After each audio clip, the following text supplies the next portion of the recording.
సందర్భంగా మనకి జరిగిన డిస్టర్బెన్స్ తెలుసు అల్లు అర్జున్ గారిది. నిన్న ఆయన ఒక స్టేట్మెంట్ ఇచ్చారు, నాకు నచ్చితే ఎవరికైనా సపోర్ట్ చేస్తాను.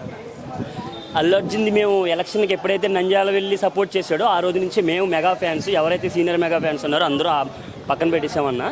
ఇప్పుడు నిన్న ఏదైతే స్టేట్మెంట్ ఇచ్చాడో ఇది ఇంకా మాకు ఇంకా సెట్ అయిపోయింది. ఇంకా లేదు మాకు అల్లు అర్జున్ అనేది మాకు లేదు. ఇంటర్నల్గా వాళ్ళకి ఏమైనా ఉండొచ్చేమో కానీ, ఎందుకంటే గంగోత్రి సినిమా రోజు నా లాస్ట్ 10th ఎగ్జామ్ లాస్ట్ రోజున నేను గంగోత్రి సినిమాకి వెళ్ళాను. నేను లాస్ట్ 10th ఎగ్జామ్ రోజున ఒక మెగాస్టార్ అల్లుడు సురేఖ గారి అన్న కొడుకు అని చెప్పేసి వెళ్ళాను తప్పించి అల్లు ఫ్యామిలీ అల్లు రామలింగ మనవడు అని చెప్పేసి మేము సినిమాకి వెళ్ళలేదు. సో ఫ్యూచర్ కూడా అంతే అలాగే ఉంటుంది. అది తనే రిలీజ్ అవుతాడు రేపు పొద్దున్న, ఇప్పుడు కాదు. ఒక సినిమా 2 సినిమాలు దెబ్బ పడితే ఆ నొప్పి ఎలా ఉంటుందో మేము చూపిస్తాం.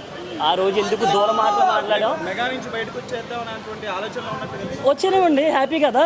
మాకు ఎందుకండి ఆడికి ఫ్లెక్స్లు కట్టి అయి కట్టి ఈ కట్టి మాకే బొక్క కదా, మానేస్తాం. మాకు వచ్చామనండి, దానికి ఇబ్బంది ఏముంది అసలు. No issue. ఉండనే ఆర్మీ పాపం స్కూల్కి వెళ్ళారు. ఇప్పుడు స్కూల్కి ఇస్తారు, స్కూల్కి వెళ్ళారు వస్తారు, స్కూల్కి వెళ్ళారు వస్తారన్న, స్కూల్కి వెళ్ళారు వస్తారు. ఆర్మీ అది గొప్ప. మా పిల్లడు వచ్చాడు.